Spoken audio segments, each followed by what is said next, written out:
Hi everyone, welcome to Kavish IAS. आज का जो हमारा टॉपिक है that is India Israel relations. तो इजराइल का जो टेंशन चल रहा है ईरान के साथ में, हिजबुल्लाह के साथ में, इन सब के बीच में हमें भारत के कंटेक्स्ट में भी इजराइल को समझना है in terms of UPSC prelims as well as mains in paper 2। तो इंडिया और इजराइल को आइए हम डिस्कस करते हैं डिटेल में। वीडियो काफी इंटरेस्टिंग और इन्फॉर्मेटिव होगा। काफी हद तक हम आईआर के कंटेक्स्ट में यहाँ पे मतलब सारे एस्पेक्ट्स को देखेंगे। तो आईआर का जो हमारा सीरीज है इसको हम कंटिन्यू रख रहे हैं। ऑलरेडी हमने इसके ऊपर 2 लेक्चर्स कर दिए हैं, जिसमें ऑलरेडी हमने कनाडा को डिस्कस किया है, मालदीव्स को किया है और यहाँ पर हम इजराइल को कर रहे हैं। तो अगर आप नहीं देखे हैं तो बाकी के दोनों लेक्चर्स को भी देखिएगा। नाउ ये हमारा प्यारा देश, और यहाँ से जब आप वेस्ट चलते हो अरेबियन सी को क्रॉस करते हुए, स्ट्रेट ऑफ हॉर्मूज को भी क्रॉस करते हुए, ये बेसिकली स्ट्रेट ऑफ हॉर्मूज जो पर्शियन गल्फ और गल्फ ऑफ ओमान के बीच में है, और फिर आप पहुंचते हो इजराइल में। ठीक है, तेल अवीव इसका कैपिटल है। तो यहाँ इजराइल आपको देखने को मिल जाएगा। और ये जो देश है इसके कई सारे रीजनल लेवल पे आप देखोगे तो टेंशंस एग्जिस्ट करते हैं, जिसमें हम सीरिया के केस में देखेंगे तो यहाँ पर आपको बेसिकली देखने को मिल जाएगा कि गोलन हाइट्स का डिस्प्यूट है सीरिया इजराइल के साथ में। वहीं हम इजिप्ट को देखेंगे तो सिनाई पेनिनसुला का डिस्प्यूट है। ठीक है, डेड सी का भी आपको देखने को मिल जाएगा जॉर्डन के साथ में। तो इस तरीके से ये कॉन्फ्लिक्ट्स आपको देखने को मिल जाएंगे। और आपको बाकी तो पता ही है कि किस तरीके से लेबानन के साथ में भी उनके जो टेंशंस हैं वो एग्जिस्ट कर रहे हैं। अब नेक्स्ट हम बात करते हैं कि भाई यहाँ पर जो इंडिया और इजराइल के जो रिलेशंस इवोल्यूट हुए हैं वो किस तरीके से हुए हैं। तो यहाँ सबसे पहले तो हम 1947 से जो यहाँ हेडिंग दी गई है 1992, हम पहले इतना ही समझेंगे। तो 1947 को अगर हम डिस्कस करें तो इस साल भारत जो है वो आजाद हो गया है। अब यूएन का भारत मेंबर बन गया। तो भारत यूएन में वोट करता है 2 पैरामीटर्स पे। कौन कौन से? पहला कि इजराइल को हम एक्सेप्ट करते हैं यूएन का एक मेंबर, यूएन का मेंबर। ठीक है, अभी हम एक देश नहीं मान रहे हैं, यूएन का मेंबर। वहीं पैलेस्टाइन का पार्टीशन ना हो इसके खिलाफ हम मतलब वोट करते हैं, तो इसके अगेंस्ट में हम वोट करते हैं। ठीक है, यूएन में ये 2 वोटिंग करी जाती है। उसके बाद अगर हम चलेंगे तो 1950 का समय आता है, 1950। अब यहाँ पे इंडिया जो है वो इजराइल को एक इंडिपेंडेंट नेशन जो है वो डिक्लेयर कर देते हैं। और भारत से पहले बेसिकली 2 इस्लामिक नेशंस टर्की और ईरान जो है वो, जिसको हम तुर्की भी कह रहे हैं, और ये वही ईरान है जिसके साथ आज इजराइल के रिलेशंस काफी वर्स्ट हो चुके हैं। तो यहाँ पे 1950 में भारत एक इंडिपेंडेंट नेशन जो है वो इजराइल को एक्सेप्ट कर लेता है।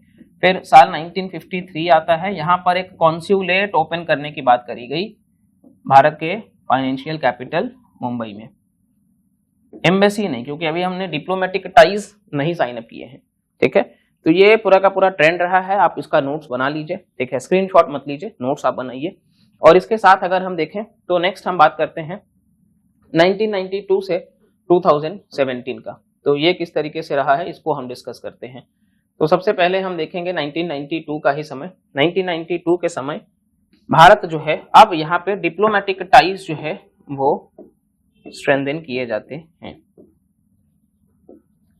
ये आपको ध्यान रखना है कि डिप्लोमेटिक टाइज जो हैं वो इंडिया और इजराइल के एग्जिस्ट करने लग जाते हैं। ठीक है, पहला चीज, यानी कि 2022 में 30 साल पूरे हो चुके हैं। इसी के साथ साथ में फिर हम यहाँ पर अगर चलें तो यहाँ हम बेसिकली देखेंगे साल 1999। इस साल भारत में क्या हो रहा है? कारगिल वॉर, जहां इंडिया और पाकिस्तान जो है वो लड़ते हैं। और यहाँ पर इजराइल जो है वो भारत की मदद करता है प्रिसीशन बॉम्ब टारगेट्स को देते हुए सॉरी। तो इजराइल जो है वो भारत को प्रिसीशन बॉम्ब टारगेट्स के मदद से कारगिल वॉर में भारत की मदद करता है, और जो भारत आज भी याद रखता है। फिर आगे हम देखेंगे साल 2000 में हम पहुंचते हैं। तो जैसे ही साल 2000 आता है, अब रिलेशंस और मजबूत होते हैं, और एक ट्रिब्यूट देने के लिए भारत के हाई लेवल मीटिंग जो है वो कंडक्ट करा जाता है इंडिया इजराइल के बीच में।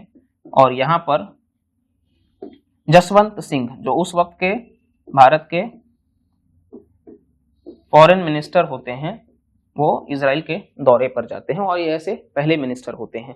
फिर आगे चल करके साल 2003 में शारोन, एरियल शारोन, ये बेसिकली इजरायली पीएम हैं जो भारत दौरा करते हैं और ऐसा करने वाले वो इजराइल के फर्स्ट प्राइम मिनिस्टर होते हैं। यानी कि अब रिलेशंस आप देखिए कि ट्रांजिशन कितना इंप्रूवमेंट हुआ है।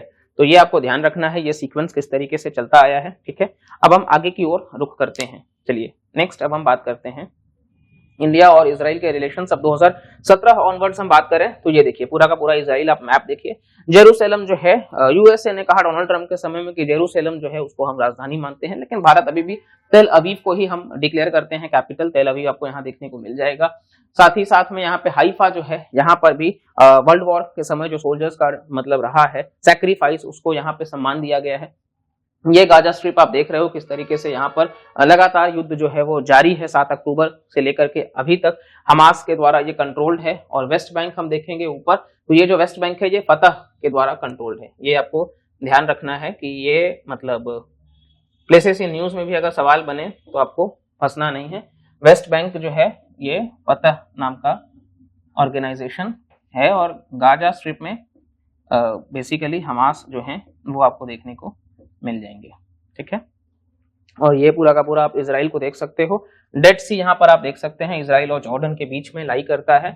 और हाइफा ये रहा, तेल अवीव हमने यहाँ देखा, जेरूसलम आपको यहाँ देखने को मिल जाएगा। तो इस तरीके से आप पूरा इजराइल को मतलब यहाँ पे देख सकते हो। ऊपर लेबानन आपको देखने को मिल रहा है, सीरिया यहाँ पे है। तो ये बाकी जो भी मैप है उसको आप ध्यान दीजिएगा और अब धीरे धीरे हमारे जो रिलेशन हैं वो लगातार इंप्रूव ही होते जा रहे हैं। इन सबको हम डिटेल में देखेंगे। तो आइए अब हम सिग्निफिकेंस के बारे में देखते हैं कि भारत और इजराइल के रिलेशन में सिग्निफिकेंस क्या है।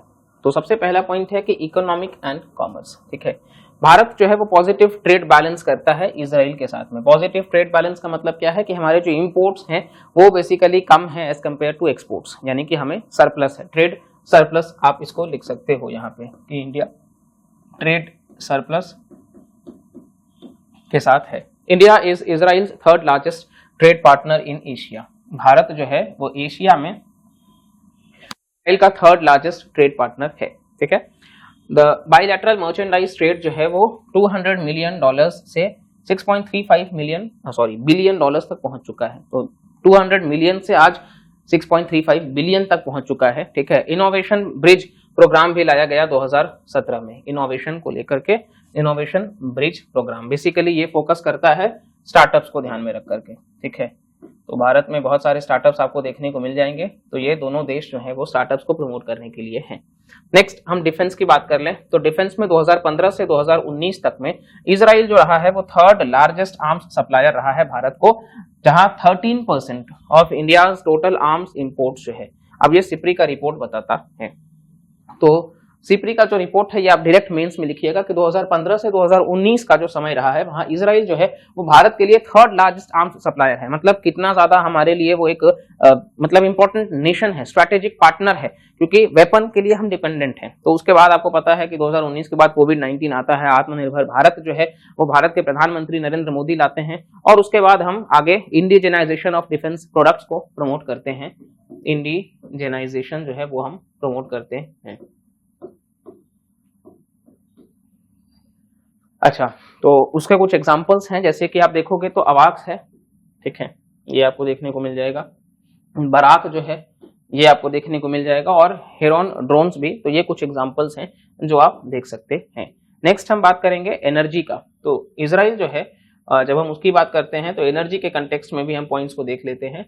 That is just give me a second. Yes, India has been awarded exploration license to extract and import natural gas from the Tamar and Leviathan gas fields। तो जो तमार और लेवियंथन गैस फील्ड्स है उसका access Bharat को दिया गया है, ये इजराइल में है। ठीक है, तो भारत जो है वो एक्सट्रैक्ट कर सकता है और इंपोर्ट कर सकता है नेचुरल गैस। ठीक है, एक्सप्लोरेशन लाइसेंस दिया गया है। साथ ही हम साइंस एंड टेक्नोलॉजी पे जब आते हैं तो भारत और इजराइल जो है वो इंडस्ट्रियल रिसर्च एंड डेवलपमेंट और टेक्नोलॉजिकल इनोवेशन फंड जो है उसको वो सेटअप करते हैं ताकि वो प्रमोट कर सकें और सपोर्ट कर सकें industrial research and development projects के। ये I4F जो है वो इंडिया और इजराइल का है। साथ ही हम देखेंगे स्पेस में तो भारत जो है वो सक्सेसफुली लॉन्च करता है टेक्सार और रिसैट-2 रडार इमेजिंग सैटेलाइट्स जो इजराइल का है from PSLV polar synchronous launch vehicle of ISRO. तो ये स्पेस का भी हम देख सकते हैं। ठीक है, ये सारे पॉइंट्स हो गए। नेक्स्ट हम देखते हैं कि एग्रीकल्चर और वाटर मैनेजमेंट पे। तो इंडिया और इजराइल जो है यहाँ पे जब हम बात करते हैं एग्रीकल्चर के केस में, इजराइल जो है वो बहुत इंपॉर्टेंट है।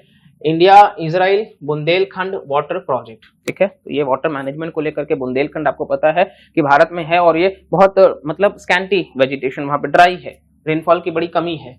फिर चेन्नई डीसैलिनेशन प्लांट, तो चेन्नई में भी डीसैलिनेशन प्लांट की जो कोस्टल है, ठीक है, तो वहां से वो पानी का इस्तेमाल कर सके, जो अनफिट है उसको फिट बना सके पीने के लिए। डीसैलिनेशन का काम यही है। नीति आयोग का जो वाटर मैनेजमेंट इंडेक्स रिपोर्ट है 2019 का, वो इसको कोट करता है। तो प्रीलिम्स के लिए ध्यान रखिएगा, वाटर मैनेजमेंट इंडेक्स रिपोर्ट कौन पब्लिश करता है? नीति आयोग। नेक्स्ट हम बात कर लेते हैं बाइलैटरल ट्रेड वॉल्यूम की। तो government of India bilateral trade जो है वो बताती है कि 8 बिलियन तक है 2021-22 के डेटा से, और ये डेटा है ministry of commerce and industries का, ठीक है। 8.1 मतलब 8 बिलियन के आसपास आप मान लो बाइलैटरल ट्रेड। अच्छा, इंडिया जो है वो I2U2 के साथ, इजराइल के साथ जुड़ा हुआ है। I2U2 की बात कर लेते हैं तो यहाँ पे इंडिया भी आता है, ठीक है, इजराइल भी आता है, यूएसए भी आता है और यूएई भी आता है। यहाँ आपको चारों ही लीडर्स का जो है वो फोटो देखने को मिल जाएगा, सबके रिप्रेजेंटेटिव्स जो हैं। साथ ही India Middle East economic corridor जो है IMEC, तो इंडिया मिडिल ईस्ट जो कॉरिडोर है बेसिकली ये इंप्रूव करेगा कनेक्टिविटी, और इससे ट्रेड जो है वो 8 to 10% बढ़ने की बात है, ऐसा वर्ल्ड बैंक ने खुद 2022 के रिपोर्ट में मेंशन करा है। तो IMEC का इंपॉर्टेंस जो है वो कितना ज्यादा है आप इसके ऊपर लिख सकते हो, ठीक है। आज जो टेंशंस हैं उसके वजह से IMEC शायद डिले हो, या मतलब काफी मतलब प्रोबेबिलिटी है कि डिले होगा, लेकिन आप समझिए कि IMEC का इंपॉर्टेंस कितना है। अगर IMEC बनता है तो ये कहीं ना कहीं बूस्ट करेगा trade 8 to 10%। Bharat already trade मतलब सरप्लस है, तो इंडिया के लिए और अच्छी बात होगी, ठीक है। ये सारी बातें हमने देख ली हैं।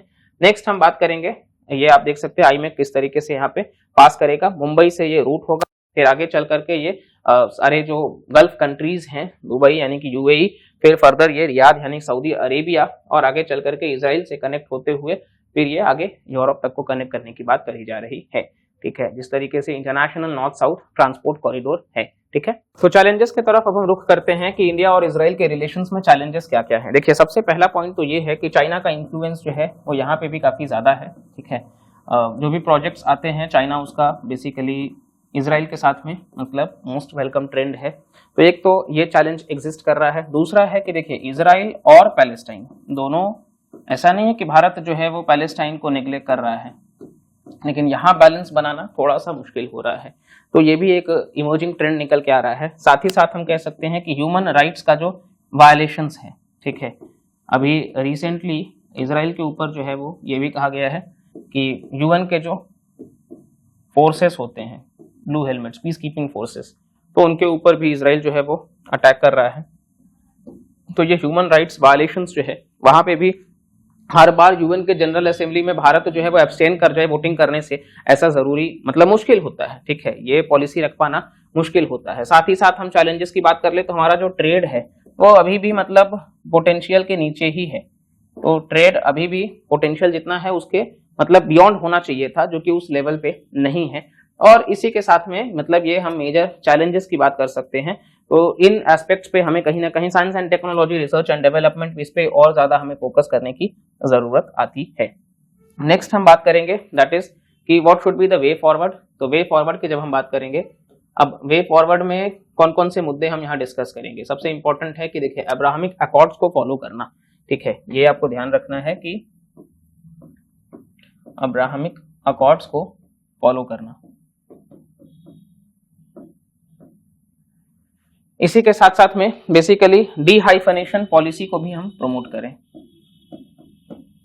मतलब पीस हो, नॉर्मलसी हो इजराइल और पैलेस्टाइन में, ठीक है। डीहाइफनेशन की पॉलिसी होनी चाहिए। साथ ही साथ में अर्ली कंक्लूजन होना चाहिए फ्री ट्रेड एग्रीमेंट का, क्योंकि ट्रेड को बढ़ाना है और ट्रेड को बढ़ाने के लिए फ्री ट्रेड एग्रीमेंट जो है वो जरूरी है। इसी के साथ साथ में हम वे फॉरवर्ड में कह सकते हैं कि इजराइल के साथ हमारा जो कोलैबोरेशंस है उसको हमें बढ़ाना है, रिसर्च में, डेवलपमेंट में, ये सारे जो हैं इन चीजों को प्रमोट करना है, साइंस एंड टेक में, एग्रीकल्चर में, ठीक है। और इसके अलावा बेसिकली हमारा जो डिफेंस का मुद्दा है वहां पे भी हम और इजराइल के साथ टेक्नोलॉजी ट्रांसफर जो है उसके बारे में बात कर सकते हैं। ये इंपॉर्टेंट है कि टेक्नोलॉजी ट्रांसफर,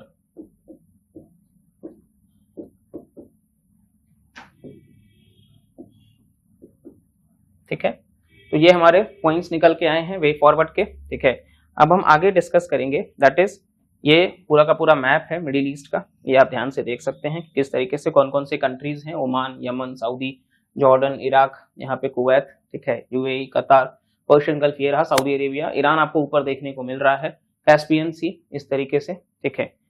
और बाकी आप आराम से इसको पॉज करके देख सकते हो लोकेशंस को।